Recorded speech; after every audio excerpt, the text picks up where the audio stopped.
Now, gentlemen, please. This, ladies and gentlemen, is an international middleweight contest of 10 3-minute rounds between, presenting and introducing in this corner, ladies and gentlemen, from Mexico, Juan Elizondo. And from Leicester, ladies and gentlemen, the middleweight champion of the Commonwealth, Sibson.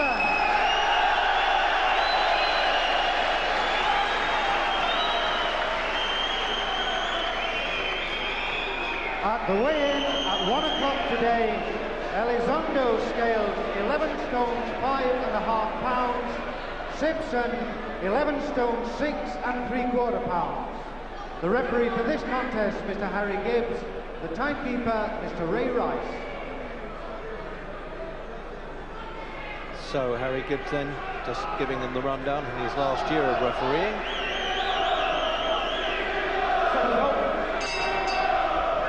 So the chants of Sibbo, Sibbo. The Leicester supporters, of course, for Tony Sibson. 14 months out, and I must say looked in very good shape at the weigh-in, but now you have to test whether there's any ring rust there or not. The weight was good, and he's throwing punches right from the off. He said, this fight's very important to me. People wonder if you'd be really finished when you've been out a while, and he's had an elbow operation, and you won't get Sibson starting a fight quicker than this one. Veteran Elizondo, he's 35. So he's been around a bit, he's soaked up some punches in his time, but not from a fellow who's been in the world ratings for some years now, Tony Sibson, and of course had a shot at Marvin Hagler.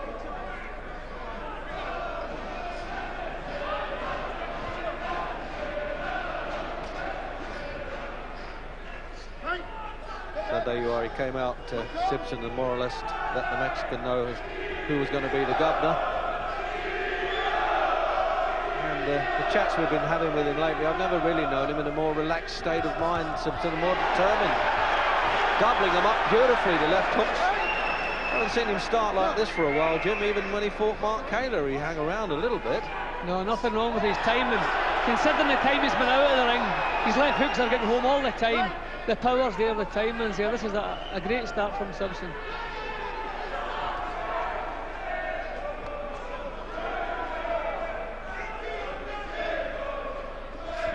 Well, he's going it alone a bit these days now. Self-managed. He's decided for a while to be under the Frank Warren banner anyway, promotionally.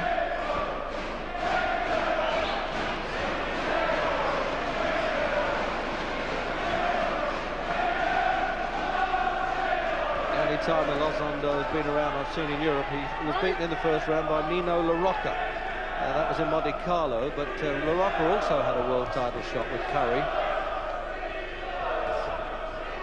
I'm really impressed with just the look of Sibson. He's often looked just a little bit chubby at times, but certainly not for this fight.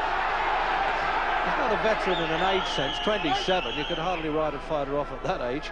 Just that he seems to have been around a long time. 397 pro rounds to be exact.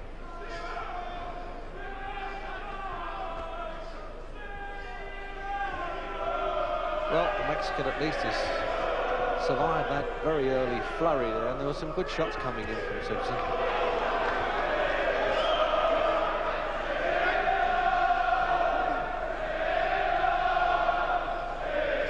In some respects, Jim, I hope for Sibson's sake it goes a few rounds, because I want to have another look at him. I'm not sure the Mexican would agree with that. Yeah, well, Sibson needs a few rounds, but that's as good a start as I've seen from Sibson in a long time.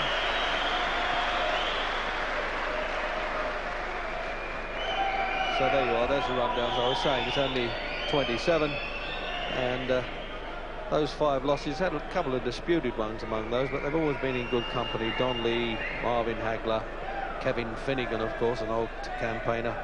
But let's talk more about the wins, because he gave up the British and the European championships and still is Commonwealth champion.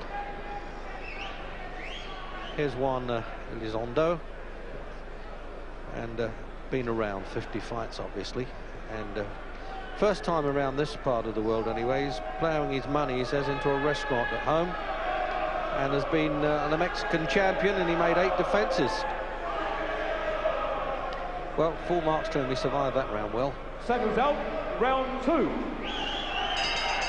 So into the second round then. Scheduled for 10. 11.6 3/4, Sibson. That's only 3/4 above the middleweight division limit. And his opponent was 11.5 1/2.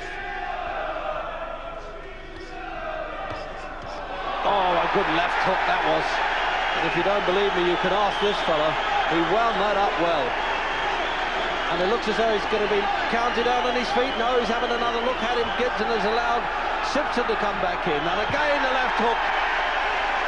And there's no way that he's going to get up now. And they're looking to take the gum shield out. They're asking permission because that's Sibson's corner man. What a knockout at the start of that round.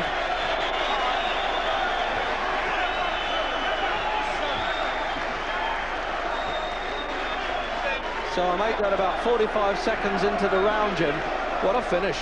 Yeah, what a tremendous performance all the way through. I was more impressed by Sibson's attitude than by the performance. I was much impressed. Right from the start, he was back to his old self. It's a long time since we've seen the devil in Sibson that we used to expect from him. But certainly that performance had everything. It had punching power, timing, and a little bit of devil that's been lacking. That's a great comeback for Sibson. He's a very likeable lad, and he's stuck his money into some building business now, and he said he's got his enthusiasm back. So let's have a look at the reaction again here. And he just ducks that well away, then shots to the body as the Mexican comes in. This is the first, there it is, that's the first knockdown. The left hook again, he left himself open there, of course, the Mexican. And Jim, let's have a look at this second one as he's backing now the Mexican into the corner, and it's the left hook again, and really that is dead weight going down into Sibson's corner. That punch was bang on the chin. The first left hook was a little bit high, which is probably why Elizondo recovered. But the second left hook, the second knockdown, was bang on the chin. There was never a hope of Elizondo answering that one. That was a tremendous performance. All the punches were first class, top class, world class punches. And Sibson was landing good left hooks right from the start, and eventually had to knock his man out. Well, he's despite being out the ring, he's still remains world rated. He's not kidding himself. He wants Marvin Hagler right away, but he is talking about Mark Kaler, Harold Graham, Ayub Kaluli, who's the European champion, and he'd like to get those titles back because he's had to give them away without a fight. And I must say, it's one of the best nights I've seen Tony Sibson anyway. We can't really judge that strength of the opposition, to be fair, but a fellow who's had all those fights, at least 150, can't be any mug. And it's good to see him getting back in the corner and being able to leave the ring unassisted. So it's over to Jim Rosenthal and Tony Sibson. Tony, many congratulations on a tremendous comeback. Do you think things could have gone any better for you? No, I wanted to prove to everybody that I had the left hook back again, and the next man wants to be Kalula. That's the man I want to hit next on the chin. I know you've got very high feelings about your own status at the moment. Where do you feel you stand after this performance? I stand above anybody in Europe, and the people here tonight have witnessed that. And I just want to give them everything that they've gave me. It's pleasure, and I want to give them back the European title and be British champion again. I know you were very apprehensive about this fight, but both Jim and Reg remarked how quickly you got up and how clean your punches were. Well, I just had so much to prove. My back was against the wall. I had so much to prove to all the doubters. But look at everybody here tonight. They all willed me to win. I owed everybody. Everybody who backed Tony Sibson, I owed them everything. Well, tremendous support for you here tonight, Tony. If you just look down here, I think you can just chat us through the first knockdown. Well, I got back to my corner. I was a bit nervous in the first round, so I wanted to try. I was trying a bit too hard. Ken sat me down in the corner and told me to pick him with a good jab, fast hand to the body, and bring a left hook over the top. And I just seen it so clearly. And here's the one that ended the fight coming up now. That was devastating. Oh, yeah. That was a devastating left hook. It really was. Bang! Left hook. And that's it. And I think we can say pretty emphatically that Tony Sibson's back. I'm back for the left hook. God bless. Well done, Tony. Well. God bless everybody.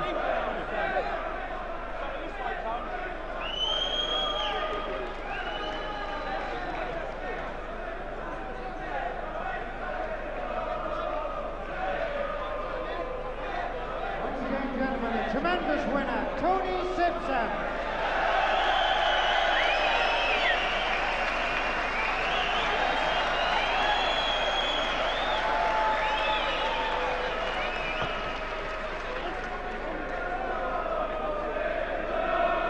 Yeah, I'm fine. Yeah.